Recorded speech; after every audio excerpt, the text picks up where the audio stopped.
Hello, yes, I'm here with LL, and we're going to read the Grimm brothers story, The Pink, which is a carnation, and then we'll talk about it. There was once upon a time a queen to whom God had given no children. Every morning she went into the garden and prayed to God in heaven to bestow on her a son or a daughter. Then an angel from heaven came to her and said, Be at rest. You shall have a son with the power of wishing, so that whatsoever in the world he wishes for, that shall he have. Then she went to the king and told him the joyful tidings, and when the time was come, she gave birth to a son, and the king was filled with gladness. Every morning she went with the child to the garden where the wild beasts were kept, and washed herself there in a clear stream. It happened once when the child was a little older that it was lying in her arms, and she fell asleep. Then came the old cook, who knew that the child had the power of wishing, and stole it away. And he took a hen and cut it in pieces, and dropped some of its blood on the queen's apron and on her dress. Then he carried the child away to a secret place, where a nurse was obliged to suckle it. And he ran to the king and accused the queen of having allowed her child to be taken from her by the wild beasts.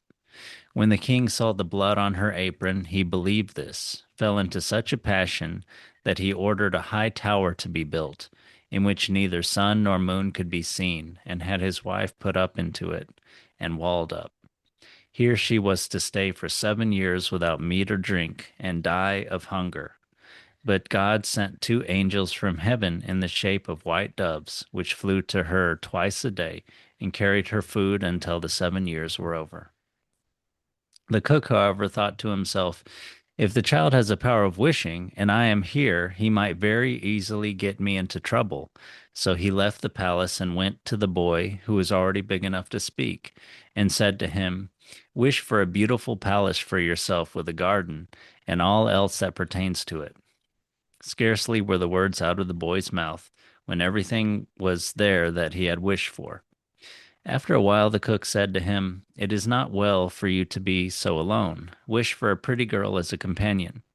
Then the king's son wished for one, and she immediately stood before him, and was more beautiful than any painter could have painted her. The two played together and loved each other with all their hearts, and the old cook went out hunting like a nobleman. The thought occurred to him, however, that the king's son might some day wish to be with his father, and thus bring him into great peril. So he went out and took the maiden aside and said, Tonight, when the boy is asleep, go to his bed and plunge this knife into his heart, and bring me his heart and tongue. And if you do not do it, you shall lose your life. Thereupon he went away, and when he returned next day, she had not done it, and said, Why should I shed the blood of an innocent boy who has never harmed anyone? The cook once more said, If you do not do it, it shall cost you your life. When he had gone away, she had a little hind brought to her, and ordered her to be killed, and took her heart and tongue, and laid them on a plate. And when she saw the old man coming, she said to the boy, Lie down in your bed and draw the clothes over you. Then the wicked wretch came in and said, Where are the boy's heart and tongue? The girl reached the plate to him, but the king's son threw off the quilt and said, You old sinner, why did you want to kill me? Now I will pronounce thy sentence. You shall become a black poodle and have a gold collar round your neck, and shall eat burning coals till the flames burst forth from your throat.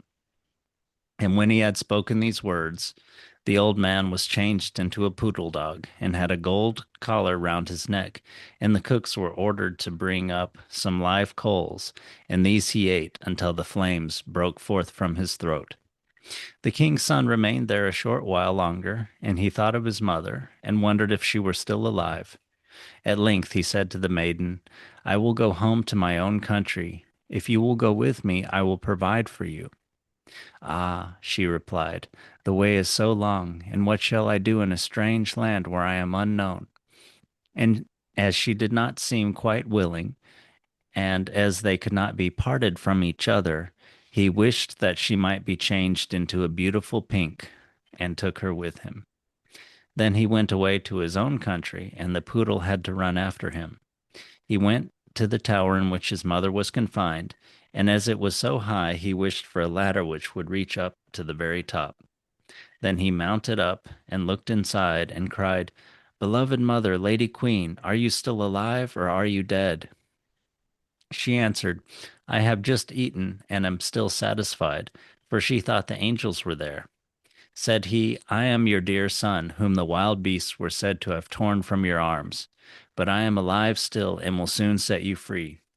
Then he descended again and went to his father and caused him to be announced as a strange huntsman and asked if he could offer him service. The king said yes, if he was skillful and could get game for him, he should come to him, but that deer had never taken up their quarters in any part of the district or country. Then the huntsman promised to procure as much game for him as he could possibly use at the royal table. So he summoned all the huntsmen together and bade them go out into the forest with him. And he went with them and made them form a great circle, open at one end where he stationed himself, and began to wish.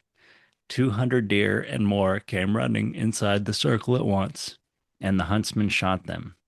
Then they were all placed on 60 county carts and driven home to the king, and for once he was able to deck his table with game, after having had none at all for years. Now the king felt great joy at this, and commanded that his entire household should eat with him the next day, and made a great feast. When they were all assembled together, he said to the huntsman, "As you are so clever, you shall sit by me." He replied, "Lord King, your majesty must excuse me. I am a poor huntsman."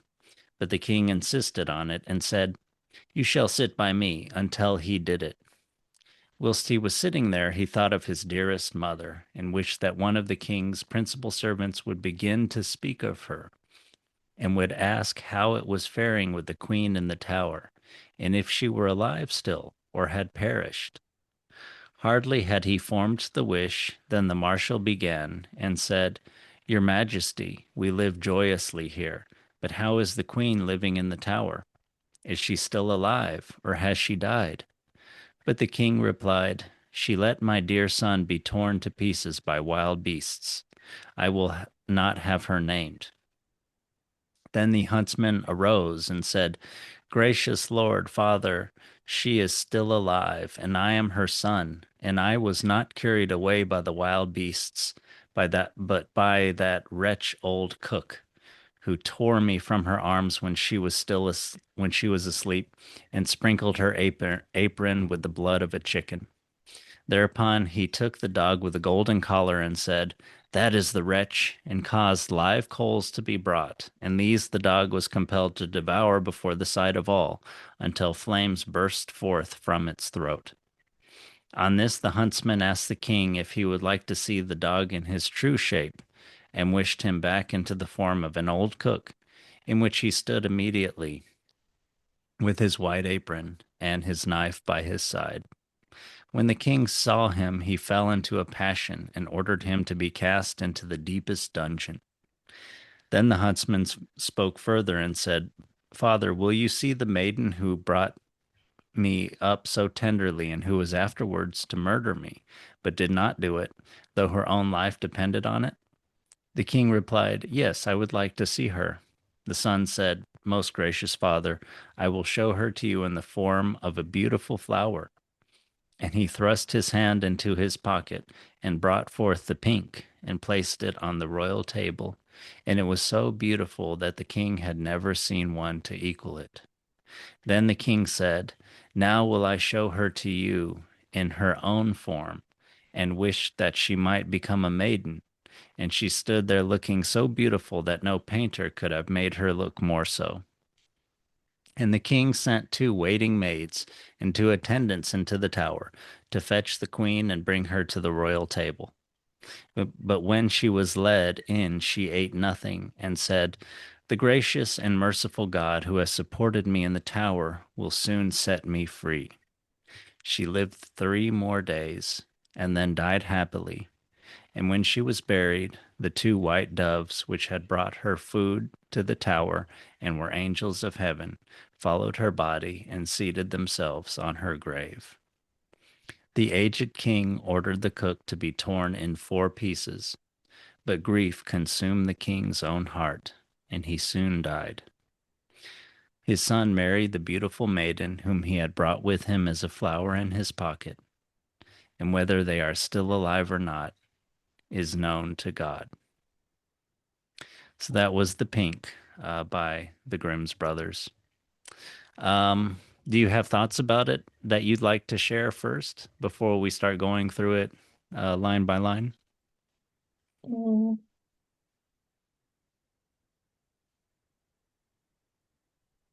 not so far. I think more like when we actually go through it. Okay. Yeah. Yeah. Yeah, I like this story.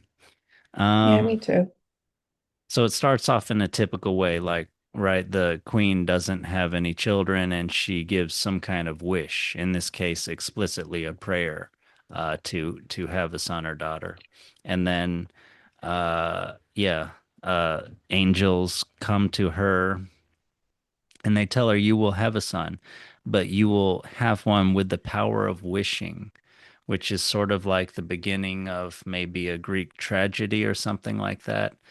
Mm, Something that sounds good, uh, that is powerful, but power invites evil, right? mm, So, and it's probably interesting the specific power that he has here, wishing, which he uses for transformation and sort of helps move the story towards justice. But does he use it for truth? I mean, I think that's separate from his wishing ability, which is maybe the most important thing that he can do here. Um, so yeah. So then she told the king that they were going to have a child, and king was filled with gladness. And every morning she went with the child to the garden. So now they already have the child. And they go to a garden. We've talked about how this story is kind of about innocence and corruption. And that garden could be kind of like the Garden of Eden because it's mm, filled with wild beasts. So it's this idea that it's maybe there's this feeling of kind of a prehistoric, pre civilization, pre man kind of um, idyllic place of innocence. There's the woman with the child and the wild beasts in this garden. There's no king, which in a way here represents the earthly justice power that is kind of not acting right, gullible or something like that. And to emphasize that theme of innocence in the garden, she bathes in this stream. So it's this idea of this cleanliness, this purity and innocence. And then, right then, on cue comes the old cook, and he introduces all the corruption of man. He's a cook, so he's someone who kills animals. He has a knife, he has blood on him. He literally is stained with blood, right? He is one that transforms, interestingly, which is like the son in the story. Um, he transforms raw food into cooked food, but for nourishment, but normally for nourishment, but you know, he's not doing it in that way. So it's just maybe the idea that evil comes from people doing something within their power, but not within their authority. So anyway, he steals away the child, and the story says he knew that the child had the power of wishing. So he misuses his knowledge too. The knowledge could be to rejoice in the kingdom. It has had, as you pointed out before, we started recording that there's a loose kind of structure of like her being the Madonna and he being Jesus, and you know she had been barren and then now she has a child. Um, but um, but now he takes the child and instead of seeing it as a savior for the kingdom, which it later is, um, partially when it, transforms him and he's thrown in a dungeon. He tries to use this power for his own ends. So he stole the child away. He took a hen, he cut it into pieces. Again, he uses his own power for evil ends. He has access to the chicken. He knows how to cut the chicken, and he frames the queen with it. Frames the queen as like the she had let her son be taken by the wild beasts, which is interesting. The wild beasts are in the garden, so it's this idea that there's maybe a reflection of old mythology where she is like a Greek goddess that has some power over animals or something like that. But he corrupts that whole scene, right? And he blames the animals for taking the child and blames the queen for letting it happen. So he's trying to cast aspersions over this whole kind of scene, and that's maybe what a clever evil person will do, will take something good and pure that's working some situation, and through rumor or something, by telling someone a lie about this whole thing, he will corrupt this whole scene, right? And the cook tells the king that, and the king believes him. That's kind of a key part of this story, that the king believes the lies from the cook, as you pointed out, instead of his own wife. And what is the reason for him to distrust the wife in the first place? I mean, she was barren, so maybe it's the idea that something that is not producing for him is kind of looked upon suspiciously by him. There's something about him and barrenness too, because the kingdom itself is uh, is barren of deer later on when the son comes back. So it's this idea that the king himself is kind of empty, or yeah, barren, and or the kingdom is barren because the king is unwise, which I think, has it's obviously kind of symbolic of how when the head of your group is unwise, the group itself will not be fruitful, and it lets in um it lets in evil, and therefore the group will not be just. Um, yeah, so the king carries away the child to a secret place, and he ran to the king, accused the queen of having allowed her child to be taken from her by the wild beasts. King saw the blood on the apron, and he put two and two in together. He just saw the evidence that was presented to him by the cook, who, you would wonder if he's naive, and he had reason to suspect the cook of earlier schemes, but never. He goes with his eyes rather than a wise mind, and so he fell into a passion, and he had a high tower to be built. The story later on uses the phrase "he fell into a passion" again, so it seems to be maybe characterizing him as passion. There's this idea of he believes what he sees in front of his eyes.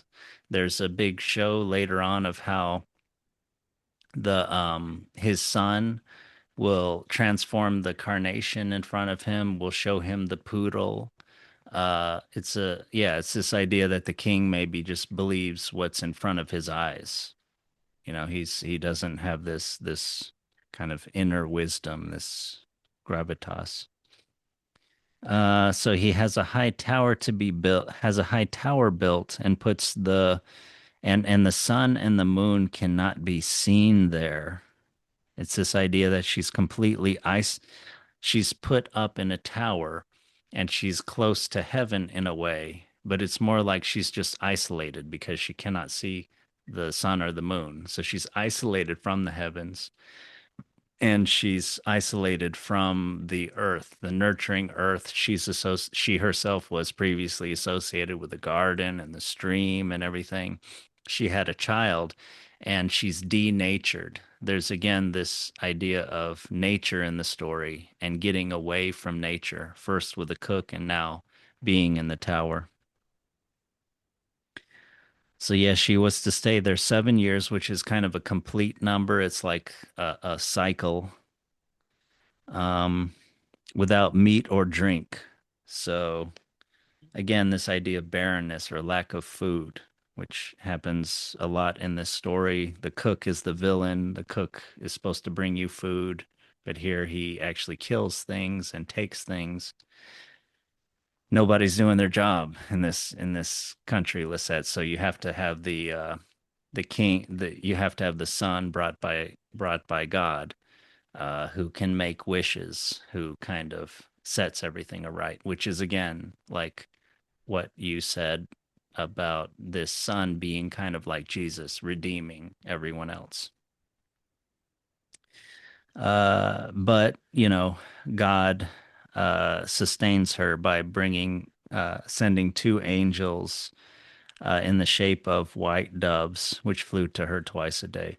Again, things are in this story are often in some other form, right? The angels are in the form of doves. The the girl later on will be in the form of a carnation. The cook will be transformed into a poodle with a gold collar, which is kind of a funny, like contemporary kind of image, like some kind of, I don't know, little yapping rich dog or something like that. I don't know. Um, so the cook, however, thought to himself, if the child has the power of wishing and I am here, he might very easily get me into trouble. So right soon after the cook starts to succeed at his scheme, he himself starts to realize that he has that there's lots of problems that come with this power that he has, usurped. Um, it's interesting also that he thinks to himself. The cook is shown to be intelligent and planning as opposed to the king. The king seems to believe what's in front of his eyes and doesn't have like deliberation and everything. The king is passionate, and the cook himself is more cunning and dispassionate. But yeah, he's watching after his self-interest, and he realizes, so now I've got this boy with all this power. Oh, wait a second, this boy has his own volition too. Like he could very easily wish me evil, so I need to get him away from me. So he left the palace and went to the boy who was already big enough to speak and said to him, wish for a beautiful palace for yourself with a garden and all else that pertains to it. And then the boy does that. After a while, the cook said to him, it is not good for you to be so alone. Wish for a pretty girl as a companion. What do you think about that? I think the cook is just trying to keep him distracted from Yeah, from with pleasure, I guess. yeah, To like his actual motives or yeah, that sounds stuff. right. This actually reminds me of the origin story of the Buddha, who, there was a prophecy to his mother that the child that she was pregnant with would either be one of two things: a great world leader or a great spiritual savior. And the king, in this case, in her husband, wishes him to be a great world leader. So he tries to keep him away from things that would make him spiritually contemplative. So he keeps him in the palace. It's a place of pleasure where all needs are met. And he keeps away from his sight all suffering. So, beautiful dancing girls, food, hunting game, maybe. I think that's in some versions. But anyway, yeah, this whole thing reminds me of the Buddha, but of the Buddha's early story. But this is not the king, his father, that's doing it, but it's the cook. But there might Hmm. be similar intent here. The cook is obviously, besides the cook obviously trying to watch out for his own self-interest, he is trying to keep the boy maybe from realizing his fate. I have the idea that maybe the boy was given to the queen by God, not just on a whim, but because there is this idea that the king is not managing the realm very well, as shown by the fact that the queen herself is barren, but certainly by later what they reveal that the whole area has been um, has been devoid of game for a while, which may be because of his sin with the queen. But maybe there's maybe a larger implication here of the king's lack of wisdom, his lack of fecundity of sort of his ruler spirit. So yeah, so he's trying to distract him with this little girl, but the cook is also multiplying his own problems, right? Because now there's two people that could be against him, but he tries to manipulate the situation. They're young, maybe they're very impressionable. Um, so yeah, the two played together. They loved each other with all their heart. So that's the thing.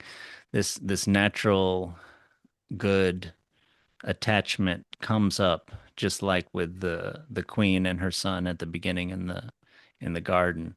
And that's something that evil cannot prevent, when evil is not constantly meddling, when evil goes away, then natural goodness will come up, right? So the two played together, loved each other, and the nobleman went out hunting. However, and now he's thinking again.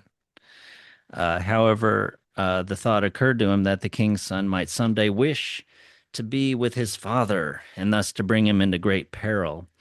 So again, he's afraid that the king's son will have some kind of bad attachment that will, keep him from the cook. So he went out and he took the maiden aside and said, "Tonight, when the boy is asleep, go to his bed and plunge this knife into his heart, and bring me his heart and tongue. And if you do not do it, you shall lose your life." Thereupon he went away, and when he returned next day, she had not done it, and said, "Why should I shed the blood of an innocent boy?" So it's kind of a obvious appeal to justice here. He's never harmed anyone. The cook once more said, "If you don't do it, I'll kill you." When he had gone away, she had a little deer brought to her and took the heart and tongue from that. And she told the boy, "Lie down in your bed and draw the covers over you." So, as we pointed out, there's uh, this is still the boy has not made decisions yet. He is not like a Mm. good king or a bad king yet. He's still having other people make decisions, but he will soon make his own decision. So she tells him to hide, and she's trying to watch out for his safety.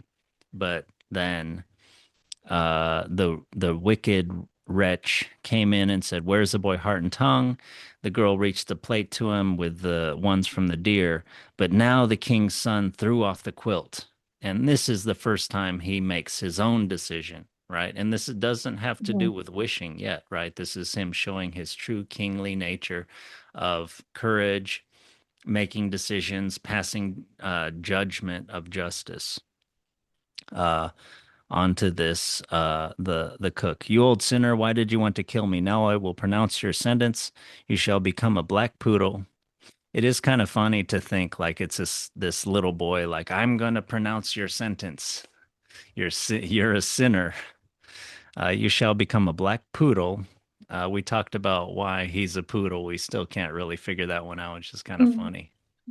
But he's a black poodle and have a gold collar around your neck, and you shall eat burning coals till the flames burst forth from your throat.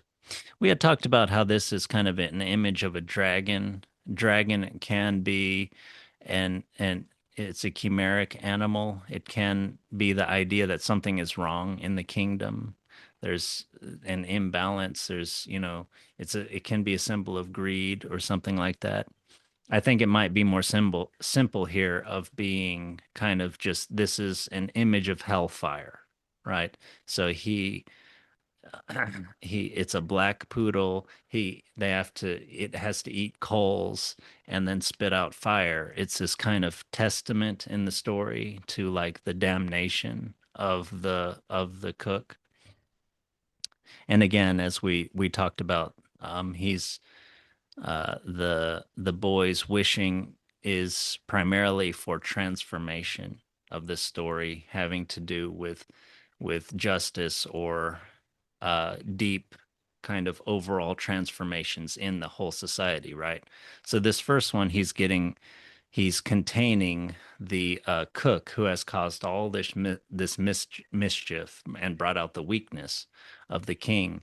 And then later he will transform the girl into the carnation, and then the carnation back into the girl in front of the king, and kind of as part of this whole testament to his transformative power of the whole kingdom.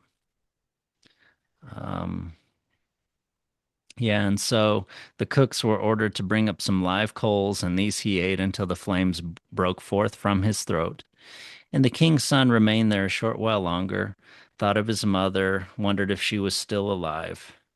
At length he said to the maiden, I will go home to my own country. If you will go with me, I will provide for you. Ah, she replied, the way is so long, and what shall I do in a strange land where I am unknown? So here again, she's thinking more about physical safety, just like when she Mhm. put the boy under the covers. He's more thinking about transforming the society, setting things right. And she did not seem quite willing, so and as they could not be parted from each other, he wished that she might change into a beautiful pink. So you had framed this earlier in our discussion before the podcast um, as like him putting his will on her, which it could be it. And so you're saying, and I think that's kind of like an action that a king does, But Mhm. you were saying maybe you're waiting for to see the result of that later on or something like that, like putting your will on someone else is kind of a bad thing. Yeah, but then I thought like maybe it's kind of like you were saying, but because the first two wishes were because of other what other people wanted, so Mm. because of what the cook wanted. Yeah. So maybe So this is now, his will finally bursting forth that's been suppressed. yeah, and kind of showing that he's probably growing up and becoming a man. Yeah. Yeah, I think that's some of it. It's interesting he turns her into a carnation.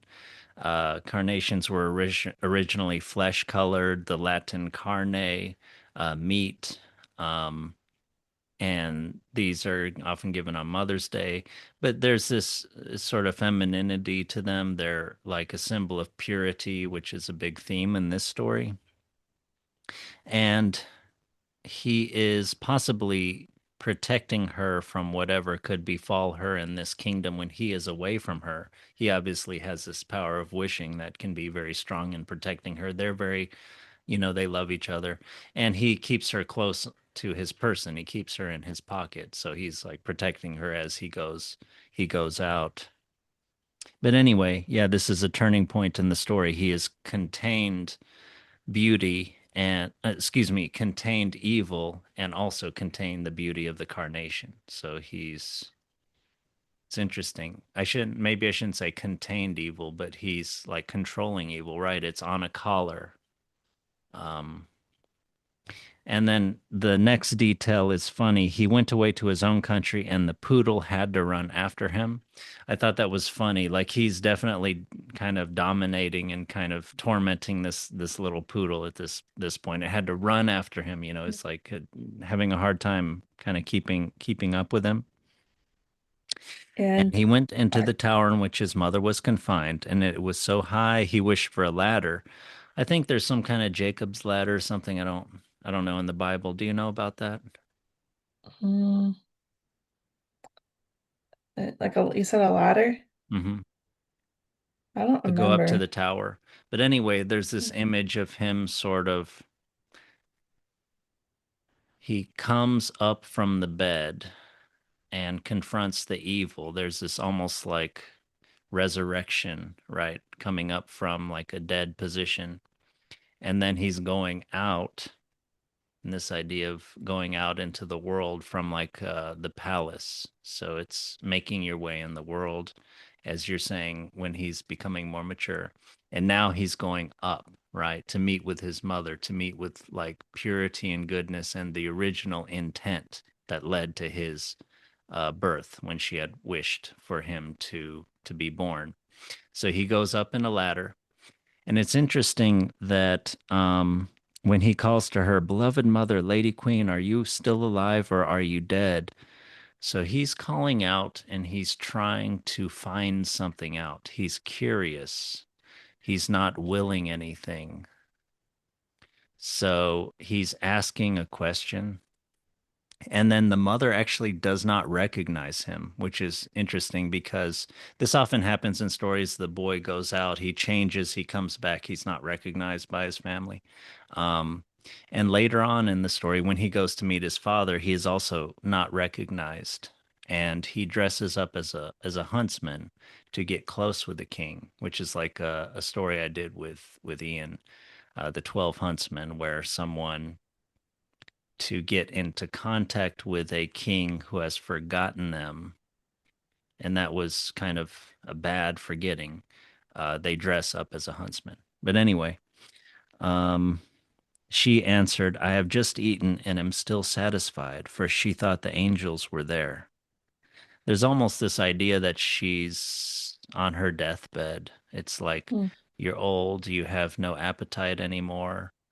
Um, you're kind of in contact with heaven. You think you're talking to the angels and things. But you know, not yet. So he's gonna bring her back down from the tower, back down to earth. I am your dear son, whom the wild beasts were said to have torn from your arms, but I am alive and will speedily rescue you. So this is him bringing forth the truth again. This is my identity. Um, he does that again with his father. So then he descends from the tower and went up to his father, and he had him announced as a strange hunter. So it's interesting. I just said that he was announcing himself as a truth, but now he announces himself in a deceptive way or in a disguised way. And he asked if he could enter his service as a strange hunter. The king said yes, if he was skilled and could get game for him. So again, the king is maybe kind of thinking of just what is to his obvious advantage and things. So maybe he's a little bit of a selfish, but anyway, the idea is that he's not wise. He can't see what's right in front of him, you know. He's not smart. The king said yes, if he was skillful and could get game for him, he could come join him. But that deer had never taken up their quarters in any part of the district or county. Again, barrenness, lacking food. Then the hunter promised to procure as much game for him as he could possibly use at the royal table. So he does what he needs to do to get in close to the king, disguises himself as a hunter and promises to bring game. In that, he is doing the job of the king, which is to bring well-being into the realm, to bring food. But he, but it's telling that he has to disguise himself in order to do the job of that the king is supposed to be doing, or at least enlisting someone else to help do that. Uh, so he summoned all the hunters together and he bade them to go out into the forest with him. And he went with them and made them form a great circle open at one end where he stationed himself and began to wish. So there's this circle. It's like this complete image kind of thing. Uh, and that also is like that story, The 12 Hunters, where 12 of them, 12 is a number that's kind of a complete number. The 12 hours of half the day in the clock, the 12 months of the year, things like that. Um, 200 deer and more came running inside the circle at once. A hunter shot him. They were all placed on 60 country wagons and driven home to the king. And once he was able to deck his table with game, and the king felt great joy. So again, the king's emotional from what he sees in front of his eyes, even though he doesn't know what he's seeing. He doesn't know it's his son that had brought forth this game with his wishes, with his great power. And the king doesn't have power, the son does. And he commanded that his entire household should eat with him the next day. And they made a great feast, assembled together. And he said to the hunter, "As you are so clever, you shall sit by me." So again, the king's issuing orders without having knowledge. He replied, "Lord King, your majesty must excuse me, but I am a poor hunter." So the hunter is refusing. That's maybe reminiscent of the girls refusing the prince earlier. But what do you think of that? Mm, what do you mean, like refusing the prince? Or oh, or she didn't want to come? Hmm. Um,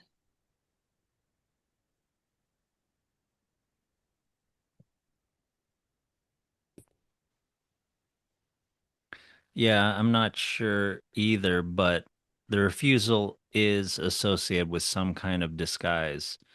The son is disguised as a hunter and is and and the girl becomes transformed into a carnation. Anyway, there's this idea that the the power in the room is trying to is making a strong request, and there is a refusal. Now, in the refusal of the boy, when the girl refuses to come with him, she's kind of reluctant. They also have a strong relationship, and she is, they have been through a lot together. Um, there's maybe the idea that he has the power to compel her, so he transforms her into a carnation. But with the king in this scene, more towards the end of the story, the king just tries to tell him to do it, but he's kind of like he doesn't have the power of wishing, so to speak, mm, that the boy has, you know. He replied, "Lord King, your majesty must excuse me. I am a poor hunter."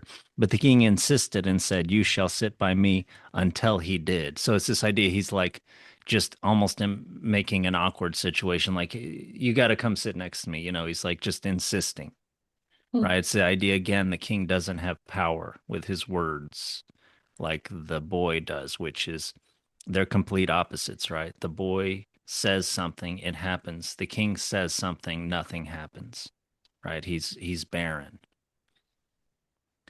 While he was sitting there, he thought of his dearest mother and wished that one of the king's principal servants would begin to speak of her and would ask how it was faring with the queen in the tower and if she were alive still or had perished.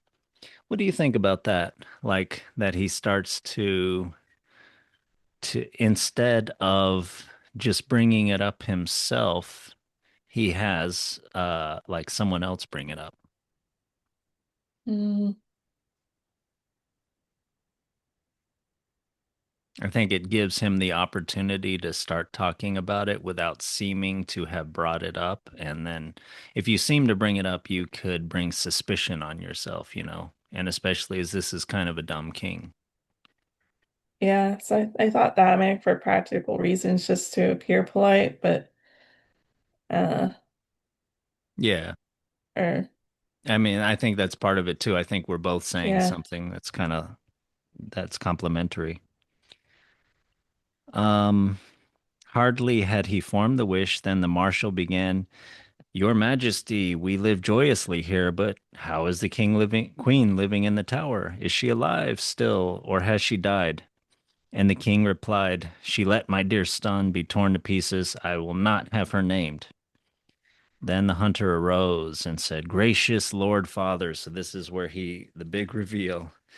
She is alive still, and I am her son, and I was not carried away by wild beasts, by that wretch, the old cook, who tore me from her arms when she was asleep, and sprinkled her apron with the blood of a chicken. Thereupon he took the dog with the golden collar and said, "That is the wretch," and caused live coals to be brought. And I thought it's funny they have to do it again. It's like this, he's really paying for what he did. But these the dog was compelled to devour before the sight of all until flames burst forth from its throat. Again, the king has to see it to believe it. At this, the hunter asked the king if he would like to see the dog in his true shape and wished him back into the form of a cook, in which he stood immediately with his white apron and his knife by his side. When the king saw him, he fell into a passion again. That's the king, and ordered him to be cast into the deepest dungeon. So he brings, he's like it's like the belated justice. It's after the prince has transformed him into a harmless dog, punished him. Now the king kind of throws him in the dungeon. Yeah. Yeah. Uh, Then the hunter spoke further and said, "Father, will you see the maiden who brought me up so tenderly and who was afterwards to murder me, but did not do it, though her own life depended on it?" The king replied, "Yes, I would like to see her." So again, the prince is kind of revealing everything here in this scene. The son said, "Most gracious father, I'll show her to you in the form of a beautiful flower." And he thrust his hand into his pocket and brought forth the pink, the carnation, and placed it on the royal table. And it was so beautiful that the king had never seen one equal to it. Why do you think he shows her as the flower first and then the maiden? he wants to emphasize her purity and goodness, something Yeah, like that that. makes sense. Yeah, I think that's Um, right.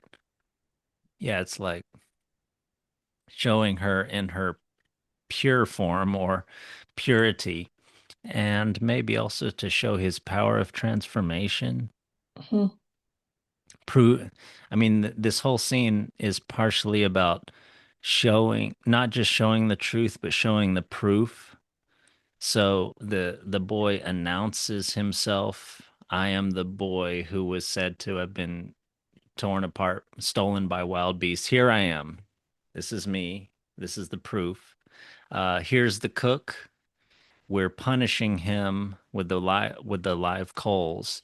Now here's the proof that he's a cook. Turn him back into the cook. Here he is with the knife in his hand and his apron. And then the king's like, "Okay, throw him in the dungeon." So it's all this, it's like they have to baby talk or they have to baby walk the leader through everything before he'll take the correct action, sort of belatedly. It's mhm, sort of the king is keep shown to be a bad leader. Um and then yeah, he shows here's the beautiful purity, goodness of this girl. And then place it on the royal table is beautiful. The son said, "Now I will show her to you in her own form and wish that she might become a maiden." And she stood up there looking so beautiful, no painter could have made her look more so. But he's not just transforming her, he's transforming her back into her real form. So it's this mhm, idea that there's some kind of disguise and then the reveal of truth, just like he was mhm, disguised as a hunter and then he's shown to be the truth. He wished that someone would bring up their mother, and then the king is, still in this lie in his mind, and then the son brings forth the truth. He shows the dog, then shows it as the cook, shows the carnation, then shows it as the daughter. It's this idea that he's showing the king, here's what you think reality is, and here's what reality is. Here's what you think this aspect of reality is, and here's the true reality, you know. mm, And that has something to do with the sun's true power, which is not mm, exactly wishing, but more like revealing or something like that. It's mm, kind of like the angels, and the angels, could have told her, not your son, at the beginning of the story, told the mother, not your son will have wishing power, but more like your son has the power of truth. But then again, truth allied with power brings forth all kinds of virtue, right? Justice and goodness and beauty and everything, right? And the king sent two waiting maids and two attendants into the tower to fetch the queen. So now 20 years late, he takes his unjustly imprisoned queen out of the tower. But when she was led in, she ate nothing. Again, she's kind of she's pure, but like close to death pure. She's mm. purifying her soul, kind of fasting, kind of talking to angels, this kind of thing.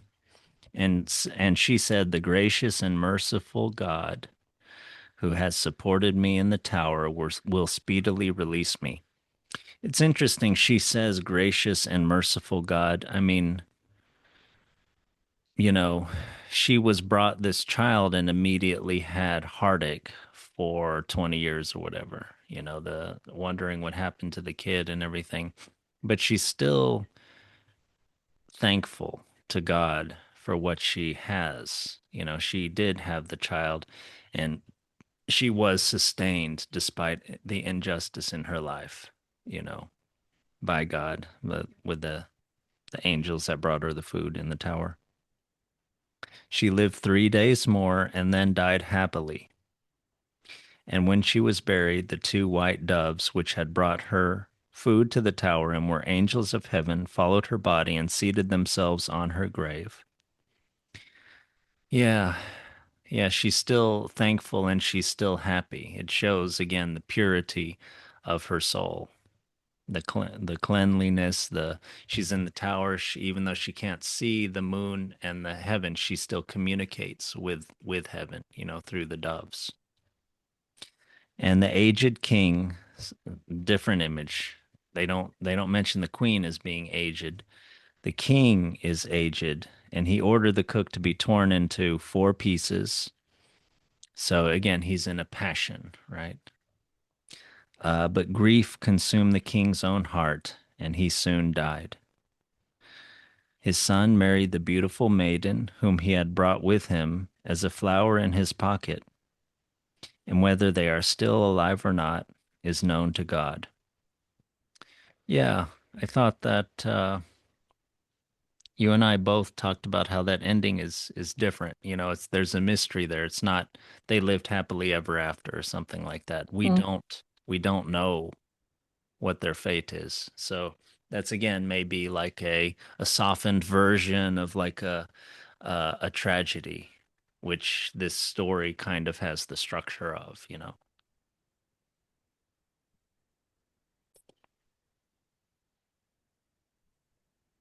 I just thought it was funny. He could wish for a lot of things, but he couldn't or wouldn't wish them back to life. Yeah. Um, Yeah, again, there's that irony to his having the power of wishes, right? Which to our mind, to one's mind, if one is sort of thinking of power, like with Aladdin, it seems, oh, you have the power to wish things. Like then you start thinking of what you can mm, do. This may be related to technology. Like technology gives us power to do something. We only think about what we can do rather than what will happen, right? Which is what mm, this story is about. yeah. Someone wishes for something and the queen wishes for a son. She gets a son who himself can wish, but he has the power to wish. But then what does that lead to? That leads to other people thinking of using that power, and that leads to all sorts of heartache, suffering, injustice, Mm, deceit, evil, you know, This is, you could read this as a parable for the for modern world with technology. Hmm. But you kind of said it. But yeah, you were saying everything comes at a cost, and that's kind of how this story is kind of like a tragedy, structured as a tragedy. There's something that starts off with power, and that leads to downfall, disgrace. But yeah, this is still like a Christian story, and it still has a lot of redemption. It has a savior and everything to it. But at the end, still, there's a bittersweetness to it, a sadness to it. The Mm. mother dies, the angels tend to her still, and are at her grave, the doves. And the king kind of dies. There's maybe this kind of the mad, bereaved king sort of passing away, the mad, bereaved, kind of feckless, barren king, this he has impotent rage. Of course, not completely impotent. He has the cook torn to pieces. Sort of a medieval kind of execution made its way into this story. Mm. Yeah, I wonder if he was turned into a poodle to kind of make fun of how he wanted to live like a noble or something in the Yeah, castle. Because a poodle's, I don't know if it was back then, but it's kind of like a fancy dog. yeah, Yeah. yeah. I think maybe that's it. And then in France, it became. So we looked up poodle, and it was originally a German dog from the name Poodle, to splash in German. And yeah, so they were hunting dogs that were used to retrieve water animals. Um, so there's that association of the the cook being some type of hunter, right? Like, and also Mm. demoted and kind of humiliated with the gold collar. Mm. Yeah, that's it. Afterwards, it got to France and it became a fancy dog for the Right. aristocracy. Yeah, that's why we associate it. But yeah, the association here may be just more the demotion, humiliation with the gold collar, and hunting dog. It said earlier that the cook had went out hunting like a nobleman. Again, maybe the that little detail is emphasizing his Mm. usurpation of others' jobs. Yeah. Well, yeah, I really like this story. It's kind of overall about bad leadership and justice coming forth, but after a lot of heartache, and especially power and the evil that can come with power if there is not enough wisdom to channel it or to use it properly. And there wasn't in this story because the queen was good, the prince was good, but the king was bad. He was kind of ignorant, and he believed what he believed it when he believed the cook when the cook pulled the wool over his eyes, and it was only slowly and with much power uh, was the prince able to kind of show him the truth, convince him of the truth. But the king still, the he was not able to get those years back with the queen, and she had already given herself to God basically, and died right after, and he died in sort of this state of turmoil, I imagine, and took out his rage on the cook, tearing him limb from limb. But yeah, I thought this was a very good story. I liked it a lot. The Pink by the Brothers Grimm. But do you have anything else you'd like to add? Yeah, okay. Okay, so we'll find another one next time. But thank you Mm. for talking with me.